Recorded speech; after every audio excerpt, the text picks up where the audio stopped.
Iran के दरमियान जो कशीदगी है उसमें ये नया अवसर सामने आता जा रहा है। लग ये रहा है कि आने वाले दिनों के अंदर जो है वो मुज़ाकरात और फिर ये फ्यूनरल प्रोसेशंस और इन मामलात के दौरान जो है वो अगर कोई बड़ी कार्रवाई होती है तो खित्ता एक बार फिर एक बड़े बहरान की तरफ जा सकता है। ईरान के सदर मसूद पज़ेश्कियान ने दो टोक अल्फाज में मौक़िफ़ इख्तियार किया है कि बेबुनियाद और धमकियों के मुकाबले में हमारा मौक़िफ़ वाज़ेह मफ़ाहमत दो तरफ़ा मामला है। मतलब उन्होंने कहा कि मफ़ाहमत जो है वो दो तरफ़ा मामला है, हमारा इस हवाले से बिल्कुल वाज़ेह मौक़िफ़ है और अमरीकी मफ़ाहमती याददाश्त पर अमल करें और तो हम भी अपनी जो ज़िम्मेदारी है वो पूरी करेंगे। ऐसा नहीं हो सकता कि अमेरिका जो है वो इनकी जो शिक्के हैं जिनके ऊपर उसने खुद साइन किया हुआ है डोनाल्ड ट्रंप ने, फिर उनसे पीठ दिखाना शुरू कर दे, तो ये नहीं हो सकता।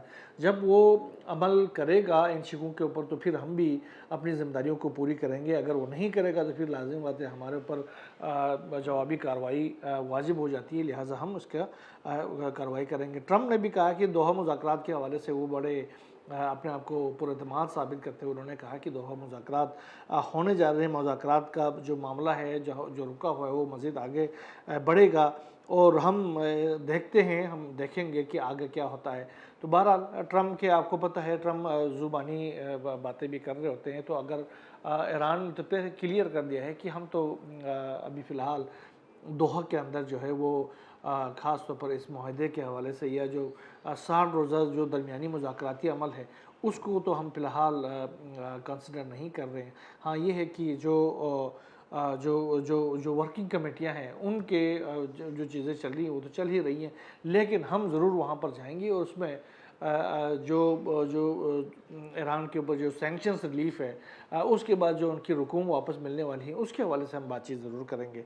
ये सूरत हाल एक डेवलप होती जा रही है। इसराइल जो है वो जनूबी लुबनान के ऊपर अभी भी हमले कर रहा, मुसलसल हमले कर रहा और जिसके नतीजे में जो है उस इलाके के अंदर सूरत हाल अभी भी ख़राब है और वहाँ की जो मज़ामती तंजीम है वो भी जवाबी कार्रवाइयाँ कर रहे हैं। अभी सूरत हाल ये है कि इसराइल जो है वो गाँव के गाँव जो है वो डेटोनेटर लगा के वो एक साथ ब्लास्ट कर रही है और साथ साथ अपने मुल्क के अंदर जो है वो मुख्तलिफ़ जगहों पर उन्होंने स्क्रीनें लगाई हुई हैं और अपने अवाम को दिखा रहे हैं कि देखें हम इन लबनानियों के साथ क्या कर रहे हैं। पूरा का पूरा गाँव जो होता है वो एक ही ब्लास्ट के अंदर वो तबाह बर्बाद हो जाता है। ये सूरत हाल वो अपने चैनल्स के अंदर स्क्रीनों के अंदर बराह रास्त दिखा रहे होते हैं और वहाँ के अवाम जो है वो उस पर खुशियाँ मना रही होती हैं। तो ये एक सूरत हाल इसराइल के अंदर पैदा हो गई है, तो जो कि बहुत ही भयानक किस्म की सूरत हाल है। अब जो है वो अब इसराइल के अंदर मुसलसल हमले होना शुरू हो गए हैं, मुख्तलिफ धमाके होना शुरू हो गई हैं, ये कार्रवाइयाँ कुछ शुरू हो गई हैं। इसके हवाले से इसराइल के हुकाम जो है वो तहकीकात कर रही हैं कि आखिरकार ये क्या शुरू हो गया है इसराइल के अंदर।